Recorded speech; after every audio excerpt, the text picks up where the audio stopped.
The podcast is brought to you by CSM Practice, the first customer success consulting firm in the world, where we work with companies just like yours to elevate the customer success operations and your overall strategy so you can retain more customers.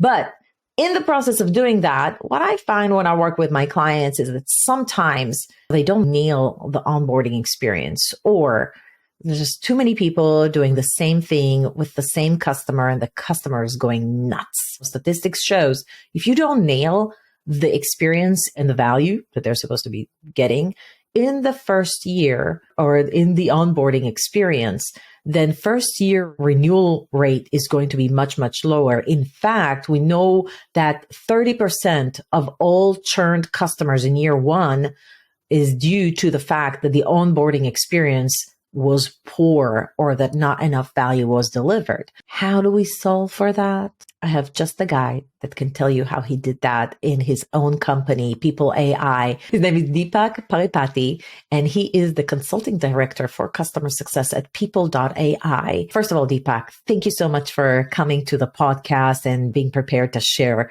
your story and how did you guys deal with these kind of issues. Thank you. Thank you so much for inviting me. I want to say, I'm so proud of Deepak. I ran into him by being a judge at the Customer Success Excellence Awards for the US in 2023. And his nomination form unfolded a story that I thought was worth bringing to your awareness and see if there's something for you to learn on how do you change your tactics so that the collaboration internally is better, your team is more efficient, you nail the customer experience, and in fact, create a more scalable environment for your business so you can be more profitable. So with all of that, Deepak, welcome officially to the show. And thank you so much for taking the time. Thank you so much. First things first, not everybody knows who People.ai is, but I think what's important for the context of this conversation, maybe in 30, 60 seconds, you can tell us about how large is the CSM team, where are your clients located? People.ai is an enterprise revenue intelligence platform. We have customers specifically in the mid-market and enterprise markets in the North America primarily, and we solve their revenue intelligence problems. We help them to forecast their revenues, build a stronger pipeline, make their deals close faster, have the right people engaged at the right time in the deal cycle. Primarily, we are helping the salespeople become more efficient in the process of sales.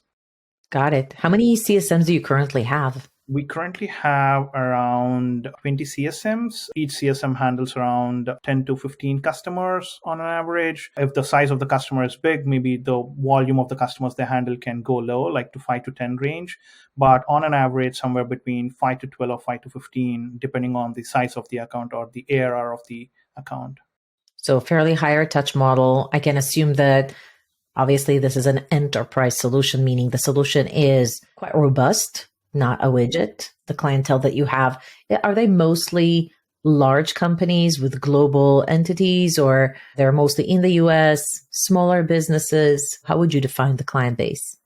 They are mostly large enterprise organizations. We serve to companies with more than 50 to 100 salespeople at least. If a company has a sales force of 50 to 100 people or more is where I think we call them as an ideal customer profile for People.ai. Definitely customers like Palo Altos or the Zscalers, the Microsofts, a few of our notable customers. Definitely they're all having their sales teams across the globe, like in APAC, North America, EMEA, and multiple other regions, but most of them are headquartered in North America. We have a lot of people listening to this podcast, and I'm a little curious about your title too.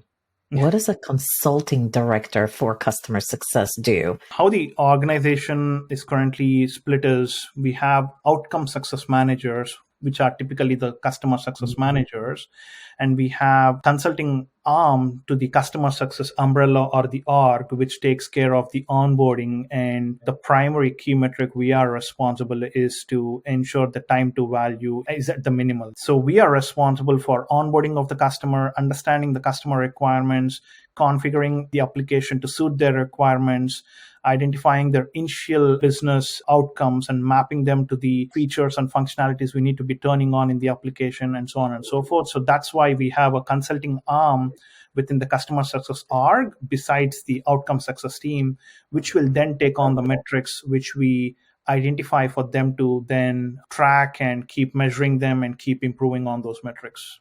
So essentially, you're responsible for the onboarding experience. And how long have you been in your role? More than a year, so close to 1 year, 4 months now. When you first came, what were some of the challenges you noticed that you wanted to solve for? When I joined this team, one of the key processes, or I think one of the key responsibilities we as onboarding consulting team members have is doing a discovery. We go to the customer, have a meeting with them for 60 to 90 minutes, ask them a lot of open-ended questions or follow-up questions, and try to discover on what are they trying to do, how does their go-to-market function, how is their sales force set up, what are the different other technologies they have in their tech stack in the go-to-market team, who are their go-to-market team members, what are they trying to achieve, so on and so forth. So we do a lot of discovery.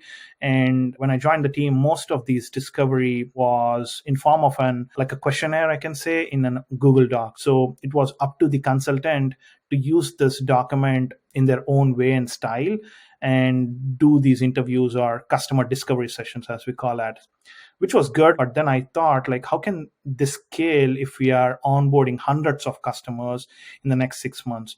How can we have a framework or a methodology for us to track all these discoveries? If we already know most of the answers to these questions, how can we reduce the time to value? So that's when I think we started off having some internal conversations with the sales and the sales engineers who were involved more closely with the customer during the pre-sales phase.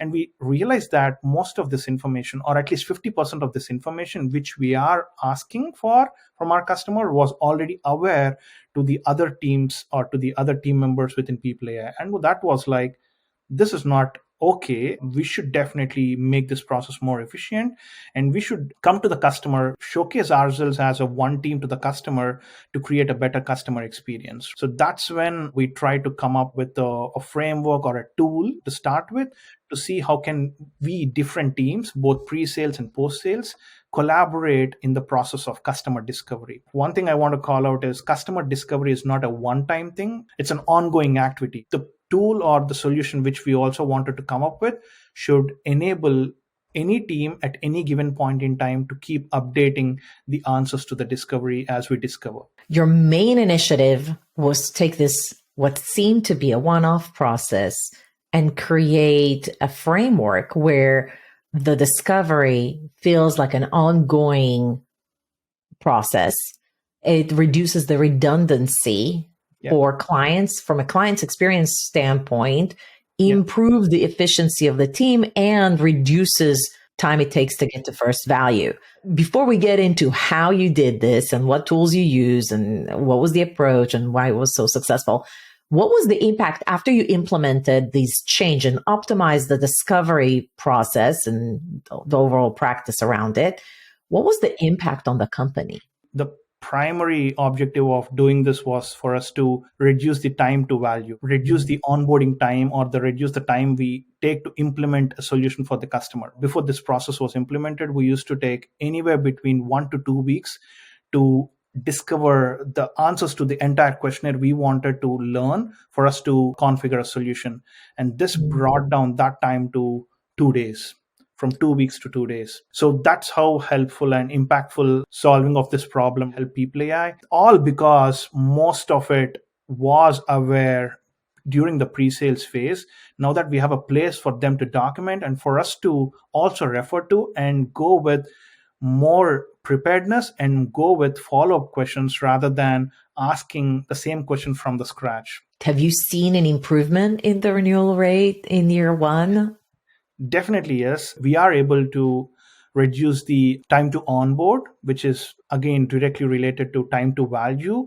We have seen a huge increase in the renewal rates. All the customers till date, we have used this process or we have implemented the solution through this discovery process, have not churned till date. It's like 100% success. It's 0% churn rate and 100% renewal rate. And we are also able to identify upsell opportunities or build a better pipeline more early in the customer lifecycle. We used to take 6 months at least to identify new opportunities, versus now we are able to identify new opportunities with the existing customer in like 2 months. Okay, so basically, if we had to recap what would have happened if you didn't go ahead and implement that new strategy, is you would have missed out on, like what you didn't even know, additional expansion revenues. Yeah. You would have had much higher churn. Yeah. And what do you think this worked for your organization?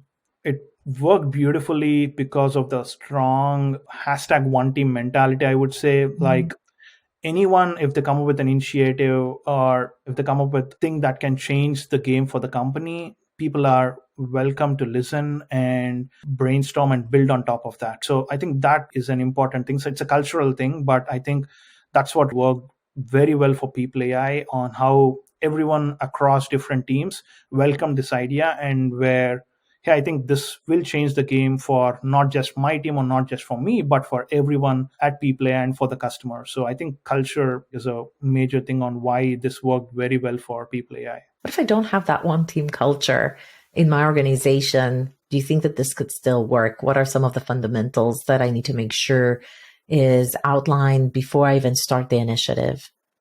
I think the second thing I also wanted to mention, in addition to the culture, is the discovery mindset. We should all first understand that discovery is not a one-time activity or a single stage process. Like, hey, it's not a document where I document the answers and I check the box and I'm saying I'm done with the discovery. It's the mindset, which the mindset needs to change. That discovery is an ongoing process, and there's no one person responsible to it. Anyone in the organization could be learning about the customer at any given point in time.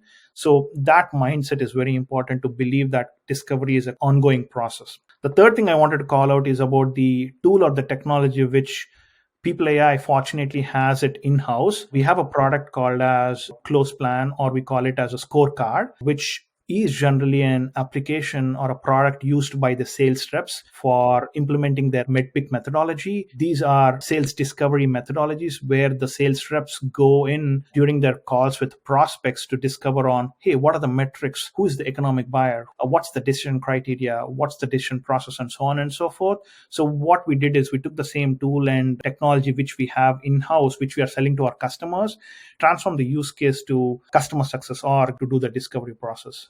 Have the right culture, or foster an enrollment conversation with whomever you need support in order to implement the strategy. You had identified the tools and the technology you're going to use to create accountability and transparency and scale that process. And of course, just strong fundamental, I would say, consultative mentality around working with clients in general that promotes discovery conversations on an ongoing basis. All right. You're new to the company. Did you have any fears or concerns before you rolled up your sleeves and say, hey, everybody, we can do this better? Were there any concern that this is not going to work? I was sure that our team will buy in, but the concern or the fear was, will the other teams buy in? Because it's a collaborative effort. It's not just one team who needs to fill in the scorecard. The sales engineering should fill in, the sales should fill in, the outcome success manager should fill in. So the fear was, will all the teams adopt it? The bigger fear was the change or the change management. They were all used to a Google Doc, which used to live in their personal Google Drive, versus now this one is going to be exposed to everyone in the organization. Like, I can see what did my team member discover till date about their account. I can see what did my pre-sales discover about a future account we are going to get to work on till date. So it's going to be more transparent, and that's a fear I had, if people from different teams will be accepting this change. But luckily, yes, they all did. Let's talk a little bit about what you've actually developed. So first of all, I want to say the first thing that you've done is probably thought through what would be the framework for the discovery so we can do it in a more consistent manner. What does that framework looks like? What were the different areas you wanted the team to consistently ask clients about? Were there specific areas? And then maybe we can explore for each area, what were the questions or data points that you thought were really important to include, how you came up with them? So I think three pillars of our discovery framework are process, people, and technology. So we wanted to discover what's the go-to-market process of the teams we are talking about, like the sales teams or the customer success teams. What was their go-to-market process? Who are the different people that are responsible in the go-to-market motion? And what are the other technologies or the tech stack the go-to-market team is currently using in their organization? So we wanted to cover these three things in our discovery framework, and that's how we started off with process, people, and technology, and then we went into building a more sophisticated or more detailed sections or headers around doing this discovery in a consistent way. Did you brainstorm this? Did you come up with an initial draft, or did you actually have multiple interviews with key stakeholders, with folks who have already done discovery, and start collecting these questions and then brainstorming on the framework until you had like a fairly finalized draft on a piece of paper, meaning on Google Doc or something like that? It was a team effort, totally a team effort. I started with the idea, I drove the initiative, but it was totally a team effort where all my team members came in, they brainstormed together on how we can build this. We definitely have gone through a lot of iterations before we finalized onto something like this. We started with a V1, we started using it. Hey, we discovered, hey, this is not working. This might be something that can work. So we kept adding, removing, changed the language within the questionnaire, within the discovery document. So we did a lot, totally a team effort, and not something which we came up with overnight, but something that took like more than 2 to 3 iterations before we arrived at something final, which still is something which we are open for changing and which we keep changing as we learn more. You came up with an initial draft. Did you test drive it with a few new accounts before you even thought about including it or embedding it in a technology? We again started off with the Google Doc. We, instead of putting it on a Salesforce or in a technology, what we did is use the Google Doc, which is more refined now, which is as per the process, people, technology framework, the PPT framework, as we call it as, started having a few consultants use it during the discovery, and also ask the pre-sales to use the Google Doc to collab and start filling in most of the information they are already aware of. So we started off with the Google Doc again to test this on how well it is received and how will it work. And we collected a lot of feedback and then implemented a technology around it before we went live. You tested this out. How many accounts did you test this out for? And how long did this proof of concept phase actually take? While we were definitely testing it out with some real customers whom we were in the process of discovery or onboarding at the time, we did this for 3 to 4 accounts at that time. We also, what we did smarter was we took the old discoveries we had and tried to use that old Google Doc, which we had, and try to populate this new format again in a Google Doc and see if we are able to match the answers to the new questions or the new way we are asking these questions. So we took a lot of our old documentation and tried to redo it in the new format and see if we are able to fill all the gaps or ask all the questions or get answers to all the questions. So we did it in 2 ways. One, old answer cards, which we already had, and also in parallel tried this for 3 to 4 customers, which was around a 1-month pilot, which we tried before we went live. Why did you try taking the old Google Docs from maybe 3-4 months ago before you even came up with these new questions and see if the data fits? What were some of the concerns or the risks you were trying to mitigate before moving forward with this new form by doing so? One, we wanted to definitely understand if our new questionnaire is not missing on anything, which we used to cover and which now we are going to cover. That's one. 2 is this exercise helped us to think through on what more can we add to our new format. It's more of retrospecting or looking back and going through these answers we collected. It helped us to brainstorm, hey, we missed asking these questions. We missed capturing answers for this particular topic. It helped us actually to come up with a more solid list of topics which we should be covering as part of our discovery, and also helped us to understand which should be covered as part of the pre-sales, which should be covered as part of the onboarding process. How did you choose the team that you were consulting with? I assume you didn't handle this project on your own. There's just so much to do, so many accounts to test. Did you have like a Slack chat? Did you have like a core team that went through with you, this initiative to make sure it comes through to fruition? I think, again, it's a team effort. We collaborated a lot on this. Everyone was open to share feedback, open to give feedback. We definitely have a team Slack channel where we had a separate thread to talk about this. We were meeting every week to see the progress on how we are moving forward with this project. So yes, multiple team meetings. Currently, it's all remote. So we all work remote, multiple virtual team Zoom meetings, and a Slack thread definitely. And all of us sharing their feedback while we were working on the Google Doc in real time helped us to move forward. We didn't use any other technology besides Google Docs, Slack, or Zoom. So yeah. You broached the idea. The next step, it's been a month or two. You've done the due diligence. You've collected the questions. You tested it out on previously done. And what's next? What did you do next? The next step for us was pretty simple. We knew where should this live. We knew that this should live within our CRM. We should be using none other than our own technology, which we're already selling to the market, but for a different use case, for a different persona. So we went in and implemented this within our own product or solution, which we call it as account intelligence or opportunity intelligence. We went in and created an account plan. The next thing was to implement it in CRM, form of a tool or a technology where anyone can come in and fill in. Got it. So you took the questions and the structure you had in the Google Doc, and then you put it in your module. Love, by the way, that you kind of like eat your own dog food. I think that's such an excellent way to create a big splash for yourself in a company. Like, think about the solution that your company sells. Can you leverage it for your own good? When I worked at Gainsight, we had what we call was Gong. The Gong was Gainsight on Gainsight. So Gainsight was using Gainsight to manage clients.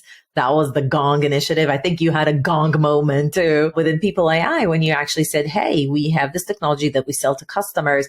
Can we use it for our own processes and to optimize it? So brilliant move, by the way. And then you embedded that, integrated that. Obviously, it's already pre-integrated into Salesforce. I see more than 3 parts, by the way. There's multiple sections here. And then how does this work? So if I'm a pre-sales or sales or customer success, what does this actually gives me in terms of things that maybe I couldn't see before in Google Doc? What is the added advantage here? Added advantage is now you can see on top of the scorecard, there's something called a score. Every section is scored. And in fact, every question inside a section is scored. Now that tells me quickly on where am I lacking information or where have I gathered enough information and where should I focus more during my upcoming conversations with my customers. So that tells me a story within just 1 second on where am I lacking my knowledge and where am I having good enough of knowledge. Brilliant. In and of itself, this is amazing because before, if you're still on Google Docs or even have, let's say in a good scenario, you have a form in Salesforce where people can just type it in, it doesn't score that for you.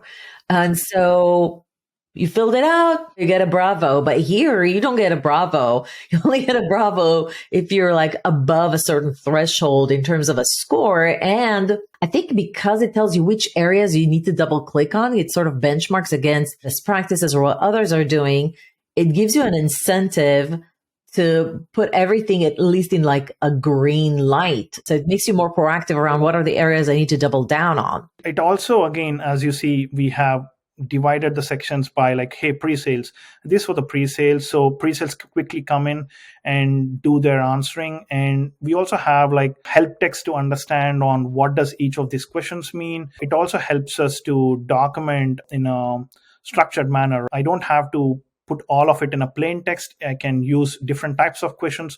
I can use a single choice, a multi-choice, or an yes or no, or rich text to add more color to it. We can use collaboration. Like I can have people come in and put a date to this. Let's say this is Deepak documenting this, and someone else can come on next day and say, this is me putting in it. So we have a thread or we have the continuous conversation happening on what did we discover and who discovered it on an ongoing basis. And all of this, what you see here is reportable. Everything, including the score, including the text, including the option selected, and including the notes and everything on who modified it last, who created it, everything is reportable from Salesforce. Amazing. So not only Can you see how many accounts have actually gone through the discovery? What was the discovery? What are the areas that as a team we need to get better in Exactly. terms of discovery? And then it's much easier to document because now I could just click a button. I don't have to go and type in my discovery notes. Literally, yes, is this process enforced? Yes or no? Do we have custom ownership fields? Yes or no? And I just can just go through this, fill the whole thing out fairly quickly. And if I skipped anything, what happens then? Let's say I do get a lower score. Do you have like best practices around what do you expect the team to gradually increase the score? Do they have an incentive to increase the score of the discovery? There's no incentive as such, but the best incentive or the best process which we have created in-house is if only this discovery scorecard score is above 50% is when you can hand it over to your next team saying we have completed the implementation or we have completed what we are supposed to do, because this scorecard also is covering a topic on deliverables. So this section is heavily weighed. So only if I have completed my documentation and if I have attached the necessary links, then my score will move up above 50%. That is an indication for the next team to take the baton from me to them to handle the customer going forward. I'm just going to say this. If you're listening to this podcast, Deepak is actually showing it and it looks fantastic. So I recommend looking at the notes to this podcast, go online, go on our YouTube, find this video and then watch it. I've never seen anything like this. This is cool, Deepak. Thank you for taking us through this process. Obviously, there's always reiterations of stuff, but what a tremendous change. And I think it's such a big win when somebody takes on an initiative and says, can we leverage the solution that we sell to customers to expand the use case and also to improve our own processes? If anybody's listening to this and want to learn more about discovery calls or just in general handling initiatives in an organization or even change management, is there like a book or a podcast that sort of inspired you or you were reading as you were going through this initiative that really helped you out? There's one book, not before we started off with this, but while I started off, and I was looking for actually some inspiration and some methodologies or frameworks. There's this book called as Talking to Humans, Success Starts with Understanding Your Customers. It's by Gift Constable. This is a brilliant book. Coaches us on what's the framework of questioning your customers? How should you question them? When can you question and what kind of a question you should be asking? What should be your follow-up questions after you listen to something from your customer? One of my favorites, not necessarily that it's related to customer success or anything, but anyone who is interacting or engaging with their customers on a day-to-day basis, it's a go-to book to learn on how to have a conversation with your customer, to learn more about your customer. That's brilliant. Thank you so much. We'll definitely include the link to the Amazon book in the description of this episode.